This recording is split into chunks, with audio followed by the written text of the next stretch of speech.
നിയമസഭാ തെരഞ്ഞെടുപ്പ് ആസന്നമായി നിൽക്കുമ്പോൾ തീവാർന്ന പോരാട്ടം നടക്കുന്ന മണ്ഡലങ്ങളുടെ ഗ്രൗണ്ട് സീറോ സഞ്ചരിക്കുന്നു. നിങ്ങൾക്കറിയുന്ന പോലെ CPM പൂട്ടിച്ച നിയമസഭയിലെ അക്കൗണ്ട് തുറക്കാനുള്ളൊരു പോരാട്ടമാണ് നേമത്ത് BJP നടത്തുന്നത്.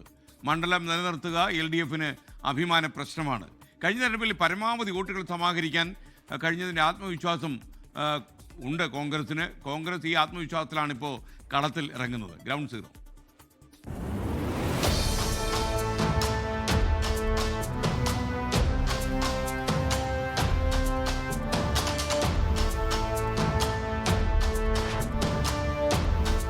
CPIM അഭിമാനത്തോടെയും BJP അഭിമാനക്ഷതത്തോടെയും ഓർക്കുന്ന മുഖ്യമന്ത്രി പിണറായി വിജയന്റെ വാക്കുകളുണ്ട്. 2021 മാർച്ച് 30 കാസർഗോഡ് നടത്തിയ വാർത്താ സമ്മേളനത്തിൽ നേമത്തെക്കുറിച്ച് പറഞ്ഞത്.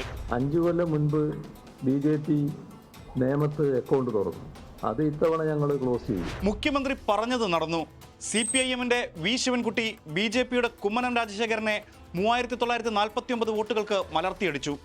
ശക്തമായ ത്രികോണ മത്സരത്തിന് വഴിയൊരുക്കി കോൺഗ്രസിനായി രംഗത്തിറങ്ങിയ K മുരളീധരൻ 36,524 വോട്ടുകൾ പിടിച്ചതാണ് നിർണായകമായത്.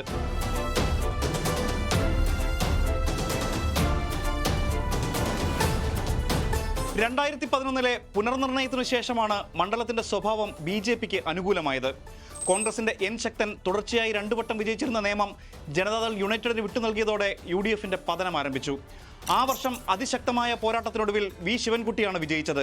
6415 വോട്ടുകൾക്ക് BJPയുടെ കുമ്മനം രാജശേഖരൻ രണ്ടാമതെത്തി. 2006 60,884 വോട്ടുകളുണ്ടായിരുന്ന UDF 20,248 വോട്ടുകളിലേക്ക് കൂപ്പുകുത്തി.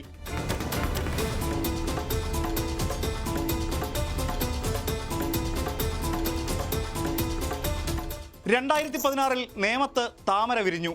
8671 വോട്ടുകൾക്ക് O രാജഗോപാലിന് മിന്നുന്ന വിജയം. V ശിവൻകുട്ടി രണ്ടാമതെത്തിയപ്പോൾ മൂന്നാം സ്ഥാനത്തെത്തിയ JDU സ്ഥാനാർത്ഥി V സുരേന്ദ്രൻ പിള്ളയ്ക്ക് ലഭിച്ചത് വെറും 13,860 വോട്ടുകൾ. ഇതോടെ BJP കോൺഗ്രസ് ധാരണാരോപണവുമായി CPIM രംഗത്തെത്തി. സ്ഥാനാർത്ഥി ദുർബലനായാൽ BJP ജയിക്കുമെന്ന തിരിച്ചറിവിലേക്ക് കോൺഗ്രസും എത്തി. 2021 K മുരളീധരൻ കോൺഗ്രസിനായി കളത്തിലിറങ്ങിയതും V ശിവൻകുട്ടി നിയമസഭയിലെ BJP അക്കൗണ്ട് പൂട്ടിച്ചതും ചരിത്രം. എന്നാൽ കഴിഞ്ഞ ലോക്സഭാ തെരഞ്ഞെടുപ്പിൽ 22,126 വോട്ടുകളുടെ ഭൂരിപക്ഷമാണ് BJP സ്ഥാനാർത്ഥിയായിരുന്ന രാജീവ് ചന്ദ്രശേഖരന് നേമത്ത് ലഭിച്ചത്. തിരുവനന്തപുരം കോർപ്പറേഷനിലെ 22 വാർഡുകൾ ഉൾപ്പെടുന്ന മണ്ഡലത്തിൽ NDA ലീഡ് 7,913 വോട്ടുകൾ. 17 വാർഡുകളും NDAയുടെ കയ്യിൽ. ആ ആത്മവിശ്വാസത്തിൽ BJP സംസ്ഥാന അധ്യക്ഷൻ രാജീവ് ചന്ദ്രശേഖരൻ നേമത്ത് സ്വന്തം സ്ഥാനാർത്ഥിത്വം പ്രഖ്യാപിച്ചു.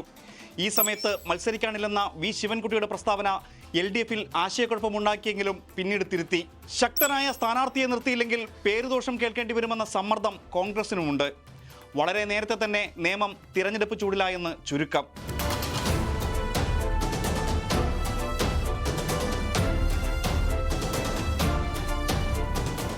V ശിവൻകുട്ടിയല്ലാതെ മറ്റൊരു പേരിലേക്ക് പോകാൻ നിലവിൽ CPIMനാകില്ല. ആരോഗ്യ പ്രശ്നങ്ങളുണ്ടെങ്കിലും അദ്ദേഹം മത്സരിക്കാൻ തയ്യാറായേക്കും. മണ്ഡലത്തിൽ നടത്തിയ വികസന പ്രവർത്തനങ്ങളും ജനകീയതയും വോട്ടാകുമെന്നാണ് പ്രതീക്ഷ. പാർലമെന്റ് തദ്ദേശ തെരഞ്ഞെടുപ്പുകളിൽ നഷ്ടപ്പെട്ട വോട്ടുകൾ തിരിച്ചുപിടിക്കാനാകുമെന്നും കണക്ക് കൂട്ടുന്നു. അല്ല, അത് എല്ലാ പൊളിറ്റിക്കൽ പാർട്ടീസിനും മത്സരിക്കാനുള്ള സ്വാതന്ത്ര്യം ഉണ്ടല്ലോ. അത് അവിടെ മത്സരിക്കുന്നു. ഇടതുപക്ഷ ജനാധിപത്യ മുന്നണി മത്സരിക്കും. എന്തായാലും BJPയുടെ അക്കൗണ്ട് ക്ലോസ് ചെയ്ത സ്ഥലത്ത് വീണ്ടും ഓപ്പൺ ചെയ്യാൻ അനുവദിക്കുന്ന പ്രശ്നമില്ല. രാജീവ് ചന്ദ്രശേഖരൻ ഇറങ്ങുന്നതോടെ നേമത്തെ മത്സരം ദേശീയ ശ്രദ്ധയാകർഷിക്കും. പരാജയപ്പെട്ടാൽ വലിയ ആഘാതമായിരിക്കും BJPക്ക് ഉണ്ടാവുക. അതുകൊണ്ട് തന്നെ പഴുതടച്ചുള്ള മുന്നൊരുക്കങ്ങളാണ് BJP നടത്തുന്നത്. ലോക്സഭ തദ്ദേശ തെരഞ്ഞെടുപ്പുകളിലെ നേട്ടം നിയമസഭയിലും ഉറപ്പിക്കാനാവുമെന്നാണ് വിശ്വാസം. BJP കേരളത്തിൽ മത്സരിപ്പിക്കുന്ന ഏറ്റവും കരുത്തനായിട്ടുള്ള സ്ഥാനാർത്ഥികളിൽ ഒരാളായിരിക്കും നേമം നിയോജക മണ്ഡലത്തിൻ്റെ സ്ഥാനാർത്ഥി. എല്ലാവരും പ്രതീക്ഷിക്കുന്നത് ശ്രീ രാജീവ് ചന്ദ്രശേഖർ നേമത്ത് BJP NDA സ്ഥാനാർത്ഥിയാകുമെന്നാണ്. ഏറ്റവും കരുത്തുറ്റ ഒരു പോരാട്ടം തന്നെയായിരിക്കും നേമത്ത് നടക്കുക. നേമം ഞങ്ങൾ ഒരു മോഡൽ അസംബ്ലിയായിട്ട് മാറ്റും. വികസിത തിരുവനന്തപുരത്ത് നേമത്തിൻ്റെ സംഭാവന വളരെ വലുതായിരിക്കും. നേമത്തെ സ്ഥാനാർത്ഥി നിർണയം വലിയ തലവേദനയാണ് കോൺഗ്രസിന്.